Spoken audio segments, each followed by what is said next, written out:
लेकिन एक टीम है जो इतनी दुआएं मांगती है, बल्कि सिर्फ टीम नहीं दुआ मांगती, उनके साथ आधा मुल्क भी दुआएं मांग रहा होता है अल्लाह मियां के साथ कि अल्लाह मियां आज के मैच जिता दे। लेकिन अल्लाह मियां ने ऐसे छितर मारे कि आखिरी मैच में जिनमें इनकी शायद उम्मीद थी, वैसे मुझे उस पर भी उम्मीद नहीं थी, क्योंकि बांग्लादेश ने टफ टाइम दिया इंडिया को।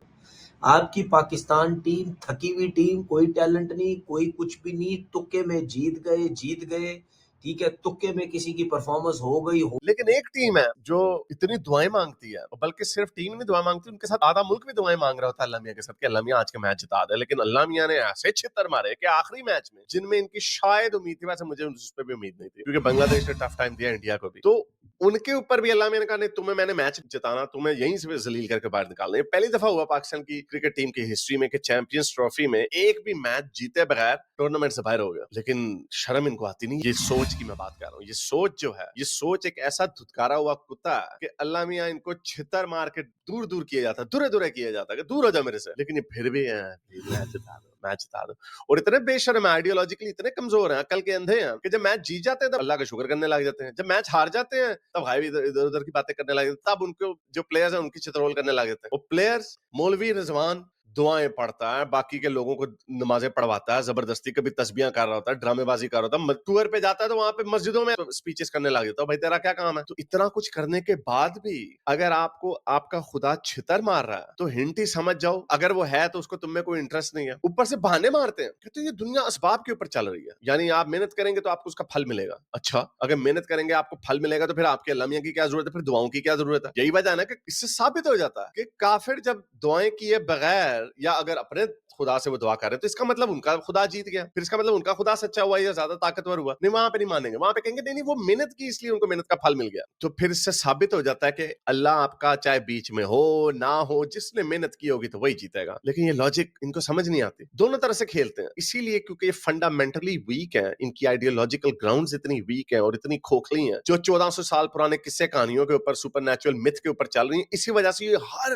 डिपार्टमेंट में फेल है, हर डिपार्टमेंट में फेल है। क्रिकेट में आगे क्यों जाएंगे, किसी भी चीज में आगे नहीं। और जितना ये गोरों के करीब थे, क्योंकि जाहिर बात है जब पाकिस्तान आजाद हुआ तो आहिस्ता आहिस्ता गोरों का जो होल्ड था, जो एंग्लो सैक्सन वैल्यूज थी, ब्रिटिश वैल्यूज थी, I am not saying they were perfect but they were obviously much better than these values. जैसे जैसे ये उन गोरे की वैल्यूज से दूर होते गए, वैसे वैसे ये नीचे चले जाते गए। उसकी एक ही ट्रेजेक्टरी है, इससे जमीन के अंदर धंस जाना, ये खत्म हो जाना, ये हर जगह पे खत्म होना। मैं आपको, बल्कि मुझे याद आ रही, वो भी मैंने वीडियो एक पुराने उसमें चलाई थी, उसमें लोगों ने बड़े अच्छे अच्छे कमेंट्स किए थे। जरा इनकी लॉजिक सुने, टीवी के ऊपर बैठ के क्या बातें करते हैं। अंदर की खबर है कि इंडिया ने अपने 22 पंडित दुबई स्टेडियम में उतार दिए मुख्य जगहों पर। अच्छा, क्योंकि हर प्लेयर पर दो पंडित होंगे और वो इतने जादू टोने कर रहे हैं कि पाकिस्तानी प्लेयर डिस्ट्रैक्ट हो रहे हैं। अच्छा, इतना जादू उड़ रहा है, कह रहे हैं कि पाकिस्तानी प्लेयर डिस्ट्रैक्ट हो रहे हैं। वो तुम्हारा अल्लाह मियां नहीं है कहीं पे? उन वो फरिश्तों का क्या हुआ जो फरिश्ते इधर बैठे होते हैं, वो अच्छे माल बुरे माल लिख रहे होते हैं, क्या उनके पास कोई पावर नहीं है कि ये जो काला जादू करने वाला आ गया है उसको पकड़ के मारे हम? नहीं यार, हर तरफ से लोगों को चूना लगाते हैं, हर तरफ से लोगों को बेवकूफ, बल्कि खुद भी बने हुए। खैर ये तो फ्रॉडिया होगा ये बंदा, इस पर तो मुझे पूरा यकीन है ये बंदा फ्रॉडिया होगा। इसको क्या कहाँ की अंदर की खबर आनी आड़ा तो मोदी दे नाल काम करता। तो बहरहाल इमामुल हक ने मौलवी रिजवान की पोल खोल दी कि मौलवी रिजवान असल में करता क्या है। जरा ये वीडियो देखे, बड़ी मजे की वीडियो मेरी नजर से गुजरी। मैं कहा चलो जरा इसके ऊपर भी बात करते हैं। ये किसी पॉडकास्ट में इमामुल हक बैठे हुए हैं, उन्होंने कोई बात की, जरा सुनिए जरा क्या बात चल रही है। एक तो 22 पंडितों के आगे इनका अल्लाह मियां और इनके अल्लाह मियां के फरिश्तों की आर्मी जो है वो नाकाम हो जाती है। The leader leader leader leader leader का तो कोई नाम आ ही नहीं रहा मेरे ज़हन में फिलहाल। सारे आपस में लड़ रहे हैं। इमेजिन करें अंदर क्या होता होगा, इमेजिन करें कितने।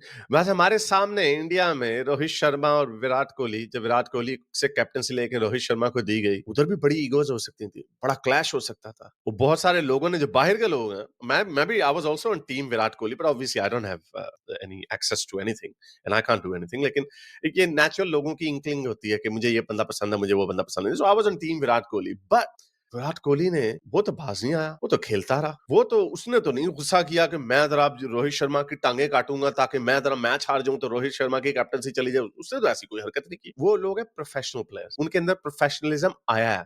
प्रोफेशनलिज्म क्यों आया? उनकी वैल्यूज की वजह से आया। वो वैल्यूज ट्रांसेंड करती हैं down to every single player. आप उनके बड़े बड़े प्लेयर, सारे प्लेयर्स जो हैं मिलियनर्स हैं, लेकिन उनको ये लालच नहीं होता कि हम उसकी टांग का, ये अभी तक वो काम कर रहे हैं जो हम 90s में सुनते थे कि वेस्ट इंडीज टीम में होता है या पाकिस्तान की टीम में होता है, सियासतें चल रही हैं, उसकी टांग काटी जा रही है, वसीम अकरम से आमिर सुहेल को बना दिया, आमिर सुहेल से मीज़ा को बना दिया, फिर उनकी आपस में लड़ाइयां चल रही हैं वगैरह वगैरह। ये अभी तक इस जमाने में ये हरकतें हो रही हैं। तो क्या वो मैं सुन रहा था भी अंदर की कुछ खबरें ऐसी आती कि शाहीन अफरीदी, वो देखने में वैसे कोई इतना कोई डीप थिंकर नहीं लगता, लेकिन सुना उसकी भी कोई प्रॉब्लम चल रही है, वो भी उससे उसके लोगों की टांगे काटने में लगा हुआ मोहम्मद रिजवान की। तो बहरहाल तो सुनिए, लीडर इनमें कोई भी नहीं है, ना लीडर है ना ये प्लेयर है, ये बस इंडिविजुअल प्लेयर्स हैं। अगर जिस दिन इनका तुक्का लग गया मार धाड़ कर दी बस ठीक है, लेकिन ये कभी ग्लू बन के कभी भी नहीं खेले। तो सुनिए, लीडर का नाम जहन में नहीं आ रहा, तो मौलवी रिजवान किधर गया भाई हमारा? वो तो लीडर है बहुत बड़ा, वो तो उसके पास उसके ऊपर तो अल्लाह ताला की भी पुष्प बनाई है, उसका क्या बना? सुनिए जरा।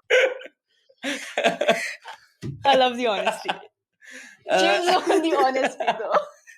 लीडर मैं फिलहाल इसको कहूंगा, रिजी को इसलिए कहूंगा क्योंकि नमाज के टाइम जो है वो सबको इकट्ठा कर देता है। अच्छा, ये उसकी बहुत अच्छी आदत है कि किसी भी ये तान साहब देख रहे हैं, नमाज के लिए इकट्ठा कर। तू मौलवी इमाम मस्जिद है, तू पाकिस्तान क्रिकेट टीम का कैप्टन है। बड़े अरसे से मैं वैसे कहता चला आ रहा था कि इन लोगों ने जो इस्लाम हर चीज के अंदर घुसाया हुआ है। मुझे याद है एक दो टूर्नामेंट पहले पिछले साल मुबश्शिर लुकमान ने भी यही बात की थी, यार ये इस्लाम को हर चीज के अंदर घुसा देते हैं। इस्लाम वो होली ग्रेल है, वो होली काव है जिसको टच नहीं कर सकता था, हर बंदा डरता था। लेकिन ये इन्होंने इस्लाम की भी मिट्टी इतनी पलीद कर दी है, इतनी पलीद कर दी है कि लोग शायद इस वजह से इस्लाम छोड़ने लग जाए।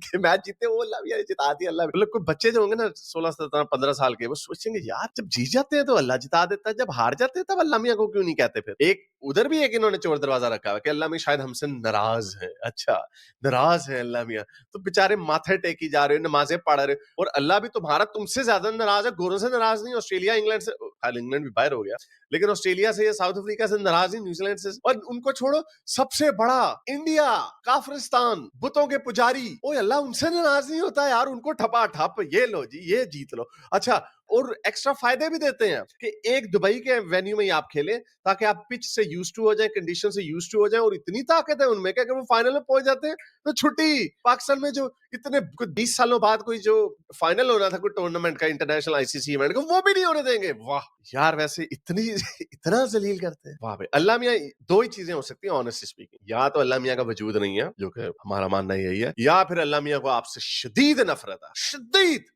इतनी ज्यादा नफरत है कि वो इंडिया की पपियां करने के लिए तैयार है, लेकिन आपसे नफरत है उनको। ये है आपका औकात।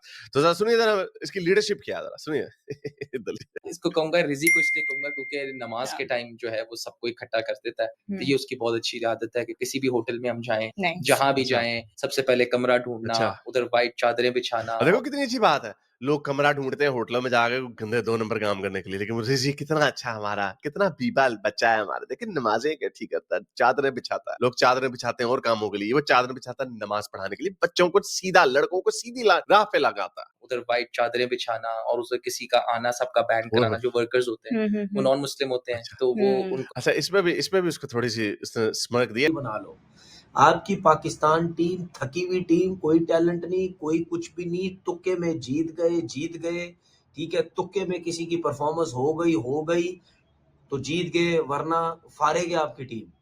अब T20 की जो टीम बनने जा रही है वो बिल्कुल फुलझड़ियों की बनने जा रही है, वो PSL की फुलझड़ियां, डोमेस्टिक की फुलझड़ियां लेके आ गए, उनकी टीम बनने जा रही है। तो मुझे कोई मसला नहीं है, बाबर को आपने रेस्ट करवा दिया, ठीक है, शाहीन को रेस्ट करवा दिया, भाई रिजवान तो आपका कप्तान था, उसके बगैर तो आपकी टीम बन नहीं रही थी। सारे कहते थे रिजवान तो पाकिस्तान डोमेस्टिक का सबसे बड़ा कप्तान, प्लेयरों को लेके चलता है, कॉन्फिडेंस अच्छा है, खुद भी अच्छा खेलता है, लड़कों को उठा के रखता है। किधर गया सब कुछ, कहाँ गई कप्तानी? अब 4-5 लड़कों को T20 से ड्रॉप किया जा रहा है, ठीक है जी, रेस्ट कर लें।